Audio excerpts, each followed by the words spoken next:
Сәлем достар, менің каналыма қош келдіңіздер. Менің атым Нұрсила. Бет күтімінде ең маңызды бетті тазалау туралы айтатын боламыз. Бүгінгі видеомыз әңгіме форматында өтетін болады. Сіздерге бетті тазарту жөнінде бірнеше ақпарат беретін боламын. Бетті тазарту бірнеше сатыдан тұрады. Егер сіз бетіңізге күнделікті тональный крем жағатын болсаңыз, ең алдымен мицеллярлы сумен немесе гидрофильный масломен тазалайсыз. Гидрофильный масло болмаса мицеллярлы судан кейін пенканы қолданасыз. Пенканы қолданғаннан кейін беттің терісі жақсы тазарады. Егер жай сумен жуатын болсаңыздар, беттегі бояу кетпейді. Фирмалардың тональный крем стойкий болады. Сумен жуғанға ешқандай бояу кетпейді. Бірінші мицеллярлы сумен, яғни барлығыңыз білетін гидрофильный масломен жууға болады. Егер бетіңізді күнделікті тональный крем жаққаннан кейін, бояу жаққаннан кейін жай сумен жуып жүрсеңіз, онда бет терісіндегі тональный крем толық тазартылмай, бітеліп, безеулер пайда болуына әкелуі мүмкін. Қазір бетті тазалауға арналған түрлі лосьон, тониктер және мицеллярлы сулар, гидрофильный масло.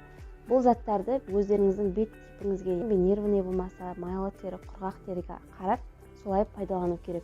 Егер оған сәйкес пайдаланбасаңыз, онда бетіңізде проблема болуы мүмкін. Ал барлық теріге сәйкес келетін сұйықтық бар деп ойладым. Онда сұйықтық бар. Ол теп деген нәрсе. Мен қазір айтсам, сіздер шошып кетесіздер. Қазіргі таңда біреу білер, біреу білмес, біреу жоқ, олай пайдалануға болмайды, ол деген зиян нәрсе деп айтуларыңыз мүмкін. Бірақ мен күнделікті бет күтімінде мен қолданып жүрген нәрсе. Маска жасардың алдында міндетті түрде мен сол суды қолданатын боламын. Ол суды сатып алмайсыз, ешқандай ақша кетпейді. Ол теп-тегін нәрсе, барлықтарыңыздың кожаларыңызға сәйкес келеді десем де болады. Яғни ол біздің матчамыз. Орысша айта берейін, біздің енемізден шығатын матча. Өзіңіз айтуыңыз мүмкін, ол отход қой деп. Отход бір адамның бет терісіне жақсы әсерін береді. Кез келген масканы жасаған кезде, кезден кейінгі бет терісін тазалауға бірінші мицеллярный сумен, пенкамен жуып алғаннан кейін матчамен бетіңізді сүртуіңізге болады. Әжетханаға барған кезде ыдысқа құйып алып, мақтамен бетіңізді сүртсеңіздер, ол бет тазарады. Угри пайда болмайды. Егер угри пайда болып жатса, 1-2 угридің белгілері шығып тұрса, 3 күн сол матчамен сүртсеңіздер, міндетті түрде кететін болады. Оған 100% гарантия бере аламын. Өзім тәжірибемнен өткен. Матчамен сүрткен кезде кішкене ғана бөлігін алып, беттеріңізді сүртсеңіздер, күнделікті сүртіп отырсаңыздар, онда бет терісіндегі қара дақ та кетеді және бетті ағартады. Матчаны қай кезде қолдану керек?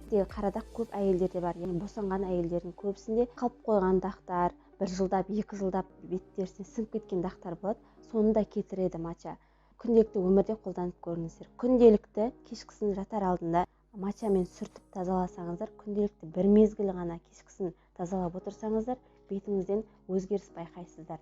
Ал егер ең бірінші угри бастап, яғни безеу бастап шығып келе жатырса, үстін 2 мезгіл, 3 мезгіл матчамен сүртетін болсаңыздар, ол міндетті түрде кететін болады. Сіңіп кеткен безеулер, бет терісіне сіңіп кеткен безеулер болатын болса, оны біраз тазалау керек болады.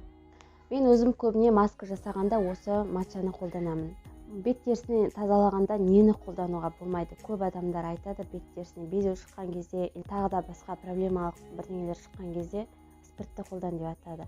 Спиртті қолдануға мүлдем болмайды бет. Ол бетті күйдіріп тастайды және орнын қалдырады. Бір бетті тазалайтын құралды айта кетсем, ол матчадан бөлек тағы огуречный лосьон бар. Ол аптекада или болмаса тағы бір магазиндерде, супермаркетте сондайларда сатылады. Бет терісінде күнделікті қолдансаңыздар болады. Жаңағыдай матчаның орнына лосьонды қолдансаңыздар да болады. Бірақ матча көп әсерін береді. Матча беттегі қара дақты кетіреді. Ең бірінші нәрсе сол. Мен босанғаннан кейін бетіме қара дақ шықты. 1 жылдай жүрдім қара дақпен. Содан кейін барып өзімнің анам айтты. Күніне 1 мезгіл матчамен сүрттім және анам айтқан масканы жасап отырдым. Күнде кешкісін 10 күн жасаймын. 3 күн демалам. Күнде кешкісін матчамен беттерімді сүртіп алғаннан кейін аспириннің 3 штугын алып, 25% сметанды алып, аспиринге араластырып және күріштің ұнын қостым. Күріштің ұны терісіне жақсы әсер етеді. Оны ежелден Қытайлар, япониялықтар қазір де қолданыста бар. Күріштің ұны, күріштің суы шашқа, бетке, лосьон ретінде, тоник ретінде де жақсы пайдаланады. Алдағы видеоларымда көрсететін боламын. Күріштен қалай маска жасауға болады, қалай тоник жасауға болады, қалай лосьон жасауға болады, соның бәрін көрсететін боламын. Менің айтатыным, бұл алоэ гель. Алоэ гельді көбіміз білеміз, таныс. Корей косметика сататын жер көбіне осы алоэлерді жақсы алып жатады. Бұл алоэ кез келген нәрсеге жарайды. Бет терісіне қолдануға да, маска жасауға да және бетті увлажнять ету үшін де, шашқа да көп әсер береді. Қазір мен осы алоэ гельдің неше түрлі қолдануын айтатын боламын. Бірінші, бұл алоэ гель увлажняющий крем ретінде қолдануға болады. Тазартып алғаннан кейін увлажняющий кремнің орнына аздаған гельдің бөлігін алып, бетіңізге жағып қолдануға болады. Бетке, теріге, денеге увлажняющий кремнің орнына да жүре береді алоэ гель. Алоэ гельді көздің астына таңертең патч ретінде қолдануға болады. Ватный дискіні алып, екіге бөліп, алоэ гельдің шамалы бөлігін жағып, холодильникте суытып қойып қою керек. Суытқаннан кейін көзіңіздің астына патч ретінде қолдансаңыз, көздің астындағы таңертеңгі ісікті алатын болады. Және макияжға база ретінде қолдануға болады. Базыңыз таусылып қалса, или болмаса бетіңізге сәйкес келмей тұрса, алоэ гельді алып, база ретінде қолдануға болады. Тағы бір қыры, алоэ гельдің қырынғаннан кейін успокаиватель ретінде қолдануға болады. Яғни ер адамдарда, әйел адамдарда қолдануға болады. Пешіңіздің мүшелері қолдануға болады.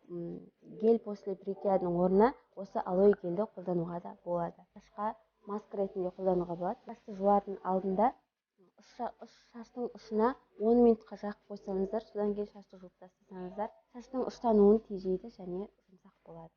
Бүгінгі видеомызда не етейдік? Алоэ гельдің пайдасын айттық және матча мен қара дақты беттегі кетіруге болады. Спиртті ешқашан бет терісіне қолдануға болмайды. Спиртті қолдансаңыздар, мұнда бетіңізден айырылдым дей беріңіздер. Егер бүгінгі айтқан видеом пайдалы болатын болса, тағы да осындай видео шығарғанымды қаласаңыздар, онда комментарийға жаза кетіңіздер. Мен міндетті түрде жауап беретін боламын. Алдағы уақытта өмірімнен кішкене ғана блог көрсететін боламын. Мен жайлы кішкене ақпарат білетін боласыздар. Егер бүгінгі видеом ұнаса, лайк басып, комментарий жаза кетіңіздер және каналға тіркелуді ұмытпаңыздар. Мен сіздерді күтетін боламын.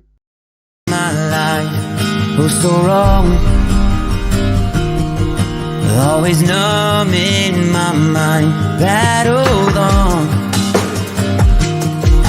building scars from the knife so far.